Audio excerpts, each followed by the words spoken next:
자, 안녕하세요. 오늘은 프랑스 혁명에 대해서 알아보는 시간을 갖기로 하겠습니다. 우리가 등교 수업 때 두 개 반은 프랑스 혁명사를 공부했습니다만 한 개 반이 프랑스 혁명사를 공부하지 않아서 이렇게 온라인으로 수업을 하게 됐습니다.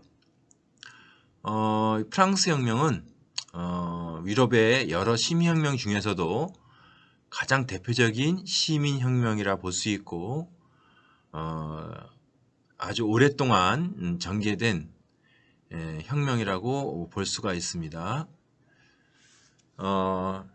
이 오늘날 그 프랑스가 사실 많은 나라들 중에서도 자유와 평등의 이념을 중시하고 시민혁명 정신을 잘 지키는 국가로 알려져 있습니다. 바로 프랑스의 대혁명의 바탕으로 이렇게 오늘날 프랑스는 공화국 체제를 유지하면서 자유와 평등 박애 정신을 이 혁명의 정신을 지금까지 잘 지키려고 노력하는 나라입니다. 이러한 프랑스의 혁명 이념을 중시하는 것은 오늘날 프랑스의 국기에도 나타납니다. 지금 여러분이 보고 있는 국기, 프랑스 국기죠. 이 삼색으로 이루어져서 삼색기라고도 합니다. 그런데 색깔마다 상징적인 의미가 있습니다. 바로 파란색은 자유를 상징하고 하얀색은 평등, 그리고 빨간색은 박애를 상징한다고 합니다. 바로 프랑스 혁명의 정신이죠. 이 삼색기가 처음 사용된 것은 1789년 혁명이 일어났을 당시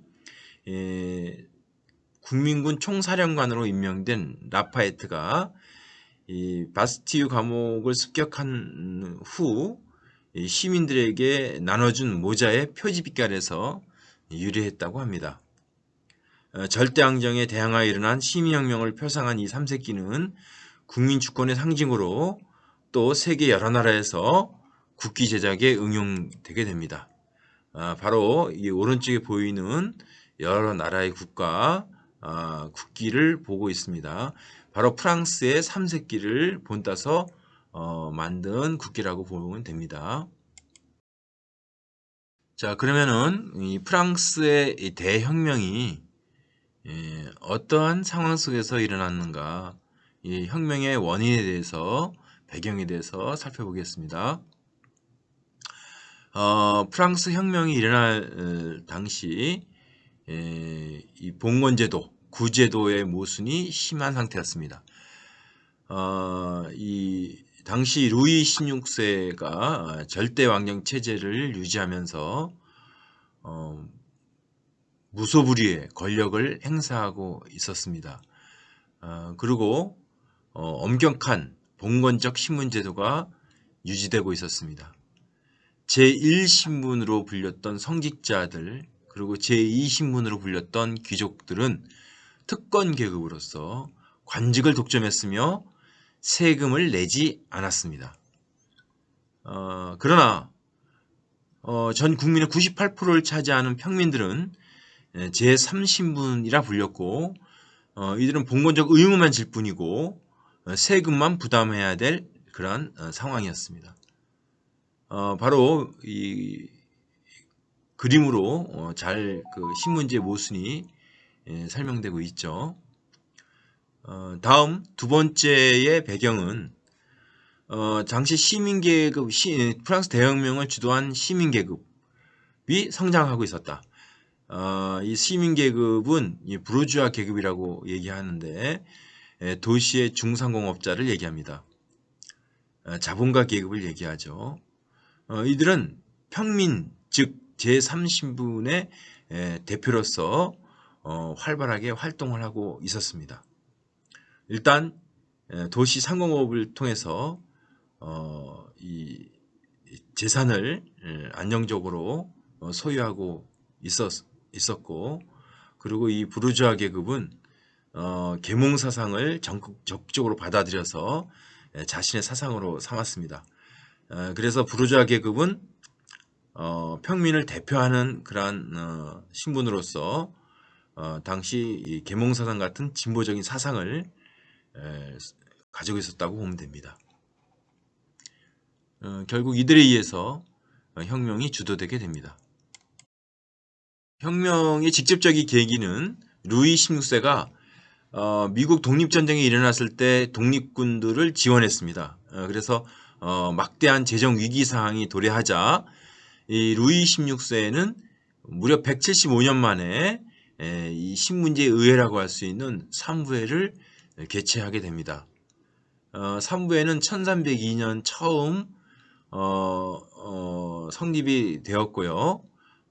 당시에는 왕이 이제 성직자 대표, 그리고 귀족 대표, 그리고 도시 시민 대표를 소집을 해서 자문을 이렇게 받았던 그러한 회였습니다.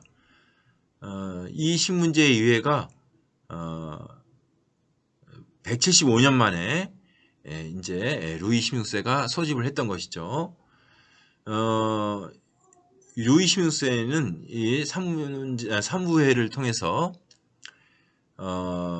이 세금을 이렇게 걷어들여서 재정 위기를 타파하려고 했던 것이죠. 그런데 당시 삼부회에서는 내에선 귀족과 성직자가 한편이 되고 또 평민이 한편이 되어서 대립을 하고 있었습니다. 바로 세금 낼 의무가 없었던 귀족이나 성직자들은 루이 16세의 입장에 동조해서 세금 걷는 것에 찬동했고, 반면에 세금을 실제로 부담하는 평민들은 반대했던 것이죠. 당시 평민들의 대표는 시민들이었는데 반대했습니다. 그런데 표결 방식을 둘러싸고 이제 대립이 일어나게 됩니다. 바로 투표를 결정해야 되는데 당시 성직자 대표가 200명, 그리고 귀족 대표가 200명, 그리고 평민 대표는 400명이었습니다. 총 800명이죠. 그런데 귀족이나 성직자들은 신분별로 투표하자라고 했습니다. 그래서 이 귀족이나 성직자들이 사실 한편으로 과세를 부과하는 데 찬성을 하는 입장이었기 때문에 신문별로 투표를 하게 되면은 귀족이나 성직자 한 표 한 표 해서 2표가 되는 거고, 평민들은 또 한 표가 되는 거죠. 그래서 무조건 이 왕의 입장대로 이 귀족이나 성직자들이 입장이 이제 관철될 수밖에 없는 상황이죠. 그때 평민 대표들은 머릿수대로 투표를 해야 된다고 주장했습니다. 그래서 귀족 200명, 성직자 대표 200명, 그리고 평민 대표 400명이 머릿수대로 투표를 낸다라고 주장을 했습니다. 50대 50이지만은 당시 성직자 중에 일부는 이 평민 측의 입장에 동의하고 있었습니다. 그래서 이일 것으로 생각하고 주장을 했던 것이죠. 그러나 받아들여지지 않았습니다. 그래서 당시 평민 대표들은 따로 이 테니스 코트로 빠져나와서 이 테니스 코트에 모여서 이 국민의회를 결성하고 헌법 제정을 요구했습니다. 그래서 삼부회 말고 따로 평민 대표들의 의회, 즉 국민의회를 결성하게 되는 것이죠. 그리고 헌법 제정을 요구했습니다. 이 헌법의 내용은 평민들의 입장이 담아서 이 왕의 무소불위의 권력을 제한하는 그런 내용이 되겠죠. 그리고 봉건제, 신문제도를 폐지하는 내용이 되겠죠. 이 헌법 제정을 요구했습니다. 테니스 코트에서 이렇게 구성됐고 서약을 했기 때문에 이 서약을 테니스 코트의 서약이라고 합니다. 서약 내용은 제30문이 곧 국민이며 국민의회는 국민의 이름으로 정부를 재조직할 권한이 있다. 또 새로운 헌법을 제정할 때까지 흔들림 없이 싸우겠다라고 이 선포를 합니다. 또 서약을 합니다. 그런데 국왕이 가만히 있을 리가 없죠. 국왕이 군대를 동원해서 국민의회 탄압을 시도합니다. 국민의회를 해산시키고 탄압을 하게 됩니다. 이 소식을 들은 파리의 민중들이 드디어 봉기를 일으킵니다. 바로 정치범들을 수용했던 절대강령 체제에 저항했던 정치 인사들이 감금되어 있던 이 바스티유 감옥을 공격하게 됩니다. 바스티유 감옥을 공격한 또 한 가지 이유는 바스티유 감옥에는 무기들이 있기 때문에 무기를 탈취하기 위해서 공격했던 것입니다. 이 날이 바로 1789년 7월 14일입니다. 오늘날 프랑스 혁명 기념일로 삼고 있죠. 그리고 이 봉기는 지방으로 확산되게 되고 전국적인 농민 봉기로 이어지게 됩니다. 그래서 실질적으로 국민의회가 그리고 혁명군이 전국을 장악하게 됩니다.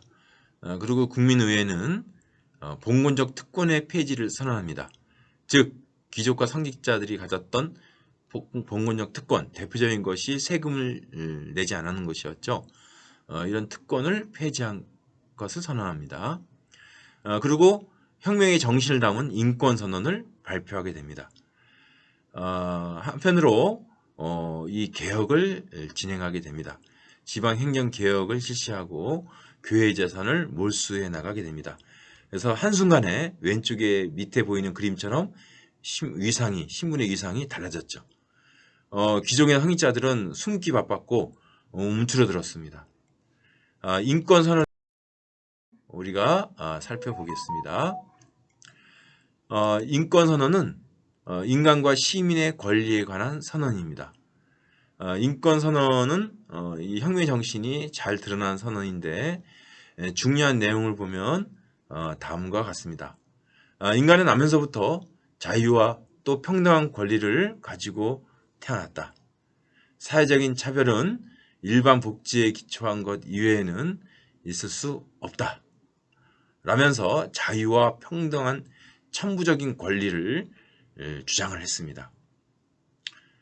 그리고 재산 소유의 자유에 대해서도 기본 권리로 선언을 했습니다. 또 모든 주권은 국민에게 있다라고 하면서 국민주권의 원리를 표방했습니다. 바로 이러한 인권선언은 당시 이 사회계약설과 이 계몽사상의 입장에서 작성되었다고 볼 수가 있습니다.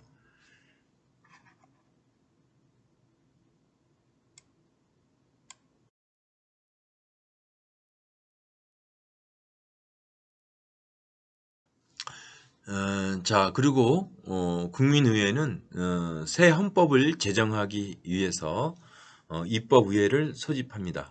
그래서 입법의회의 주도로 새 헌법이 제정이 됩니다. 이 헌법을 1791년 헌법이라고 합니다. 헌법의 주된 내용은 두 가지입니다. 입헌군제를 표방했던 것이고 이 제한선거 입장을 갖고 있었습니다. 당시 일정 액수의 세금을 내는 사람, 능동시민이라고 하는데요. 이들에게만 투표권을 주어지게 했습니다. 그래서 이 유산시민, 즉 재산이 있는 시민의 간접선거로 의원을 선출한다라고 했던 것이죠. 이런 선거권 제한에 대해서 사실 재산이 없는 혁명 세력 중에 재산이 없는 일반 노동자나 농민들은 불만을 갖게 됩니다. 그때 또 당시 루이 16세가 프랑스를 탈출하려다가 체포되는 사건이 일어납니다. 여기에 이 파리 민중들이 크게 분노하게 되죠. 오스트리아로 도망치다가 잡혀는 루이 16세 부부의 모습입니다. 그래서 당시 파리 민중들이 봉기를 일으켜서 국민공회를 소집하게 됩니다. 사실 국민공회는 이전에 입법의회를 비판하면서 입법의회보다도 보다 철저한 개혁을 주장하는 어떻게 보면 유산 시민 부르주아 계급의 입장보다는 일반 민중의 입장을 가진 그러한 회의였다고 볼 수가 있습니다. 그리고 국민공회는 국왕을 처형하게 됩니다. 그리고 공화정을 표방하게 됩니다. 그리고 국왕이 처형되자 이 주변국들, 즉 왕정을 유지하고 있던 오스트리아라든가 영국, 그리고 이 에스파냐 같은 이러한 주변국들이 동맹을 맺고 이 프랑스를 공격하게 됩니다. 그래서 혁명 전쟁이 일어나게 됩니다.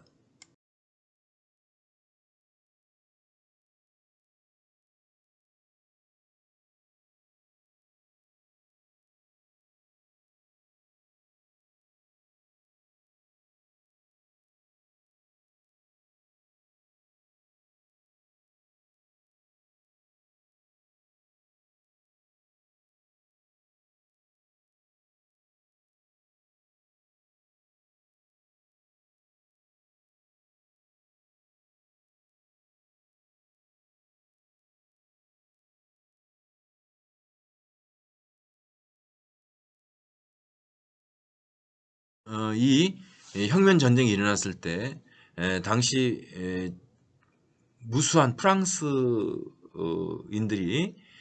전쟁을 위해서 이 의용군으로 전쟁에 나서게 됩니다. 바로 속속 전쟁을 위해서 농사짓는 농무들이 또 이 도시의 노동자들이 의용군이 돼서 파리로 몰려 들어오게 됩니다. 그러면서 이 의용군이 중심으로 혁명 전쟁을 치르게 되죠. 이때 불렀던 노래가 라 마르세이즈라고 하는 오늘날 프랑스 국가입니다. 오늘날 국가고 요 노래는 선생님이 과제로 다시 올리겠습니다. 그런데 이 국민공회가 이렇게 분열되게 됩니다. 국민공회에 이 자코뱅파라는 급진파와 지롱드파라는 온건파 간의 대립이 일어나게 됩니다. 이 자코뱅파는 소시민들, 수공업자들, 일반 이 농민 노동자들의 입장을 대변하는 급진파였습니다. 지롱드파는 부르주아 시민 계급이었습니다. 온건파라고 볼 수 있습니다. 그러나 자코뱅파가 이제 집권을 하게 됩니다. 이 자코뱅파는 혁명 전쟁을 위해서 징병제를 시작합니다. 그래서 모든 프랑스인들이 의무적으로 병사가 되기하기 위한 징병제를 실시하고 봉건적 특권, 이 귀족이나 상직자들이 누렸던 봉건적 특권을 아무런 보상 없이 폐지합니다. 즉 무상 폐지를 하게 됩니다. 그리고 통제 경제를 실시했고요. 보통 선거를 주장했습니다. 그래서 입법의회에서 제한 선거를 주장했는데 여기에 비판하면서 모든 사람들에게 투표권이 주어지는 보통 선거를 실시하게 됩니다. 그리고 공화정을 실시하게 됩니다. 당시 국민공회가 집권했을 때 이 개혁을 앞장서 이끌었던 사람이 바로 로베스피에르입니다. 이 단두대를 만든 사람으로 알려져 있죠. 이 로베스피에르는 이 공포 정치를 실시합니다. 당시 혁명군과 이 프랑스의 혁명 이념의 전파를 막기 위해서 대프랑스 동맹, 오스트리아를 중심으로 대프랑스 동맹이 맺어지게 되고 전쟁이 벌어지게 되는데 이 전쟁을 지도했습니다. 그리고 반혁명 세력을 과감하게 처형했습니다. 이 공안위원회를 만들고 공안위원회의 의장으로서 활동을 했으며 이 공안위원회에서 반혁명 세력을 조사하고 이 조사에서 혁명재판소에 넘기게 되면 혁명재판소의 재판으로 단두대로 이제 처형되게 되죠. 기요틴이 이제 단두대를 발명한 사람이죠. 그래서 기요틴 단두대 이렇게 얘기합니다.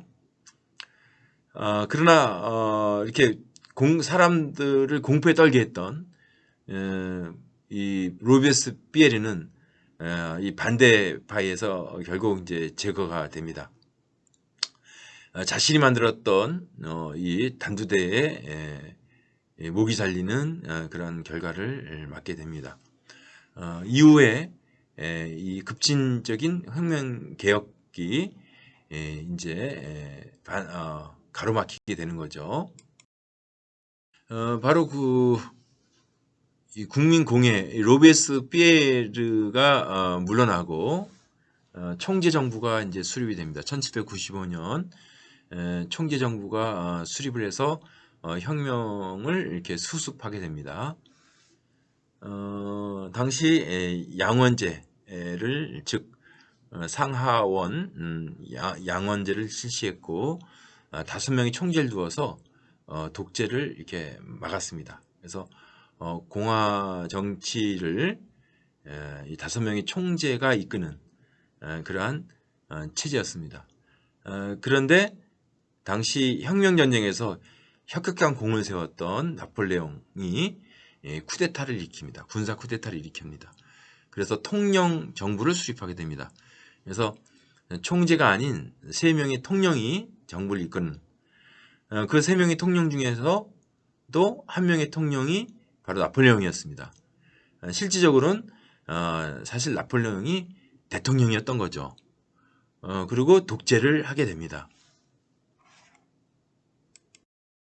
많이들 알고 있겠지만 이 나폴레옹의 생애에 대해서 좀 설명하겠습니다. 나폴레옹은 이 프랑스 남단에 있는 코르시카 섬에서 출생을 했습니다.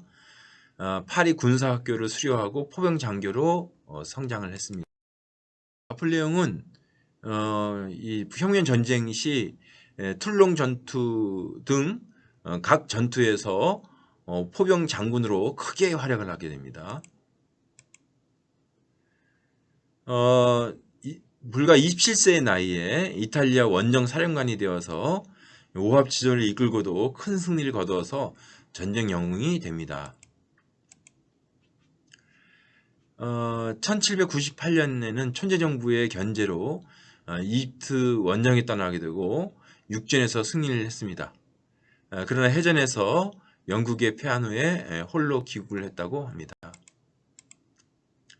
1799년 쿠데타를 일으켰어요. 그래서 총재정부를 무너뜨리고 통령정부를 수립하게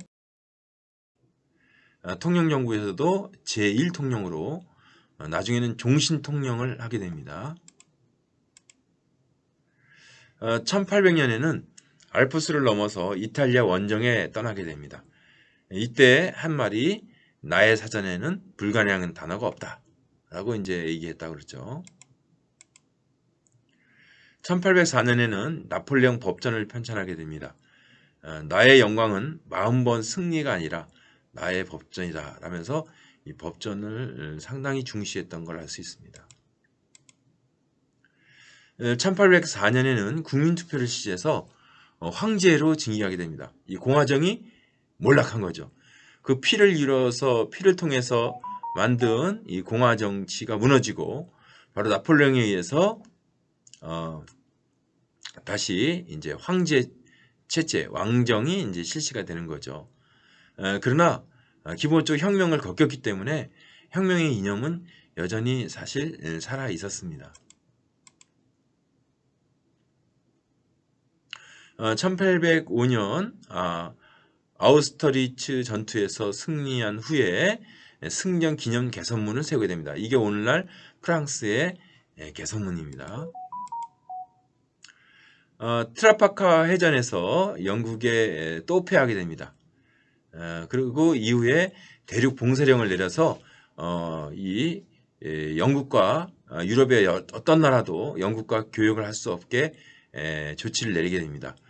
당시 영국을 빼놓고 모든 나라는 나폴레옹의 지배하에 있었다고 볼 수 있죠. 그리고 혁명의 이념이 이 각국에 어쨌든 전파되게 됩니다. 1807년에는 프랑스 스페인 국왕도 됩니다. 당시 스페인이 반란을 일으켰는데 이 반란군을 처형하는 프랑스군의 모습이 그림으로 나오고 있습니다.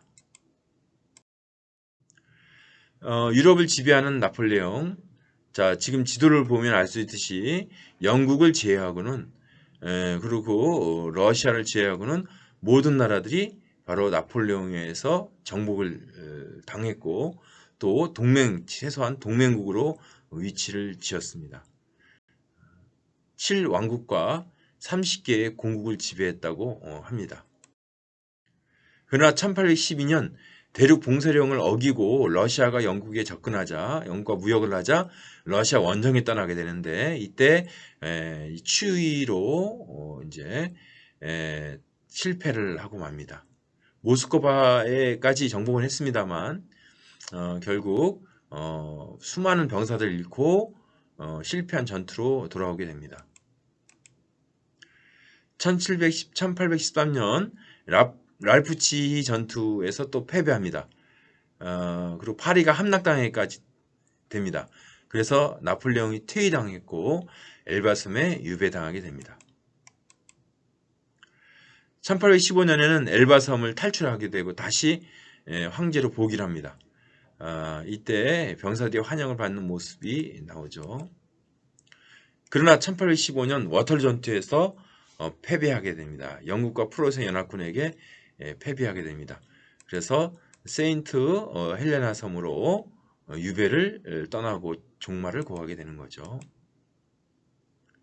자, 여기 이 섬에서 사망하게 됩니다. 나폴레옹의 업적을 보면은 이 혁명 기간 사실 이 급진적으로 혁명이 전개되는 상황이었고 정파 대립으로 혼란스러웠는데 정치 안정을 일으켰다. 그리고 혁명의 성과를 정착시켰습니다.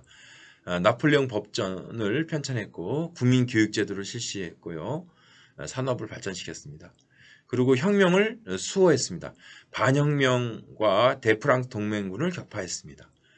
그리고 혁명의 이념을 세계 각국에, 특히 유럽 각국에 전파했습니다. 그래서 유럽 각국에서 이 프랑스를 모델로 신문제와 봉건적 특권을 폐지하는 투쟁이 일어나게 됩니다. 그리고 자유주의 운동이 일어나게 됩니다.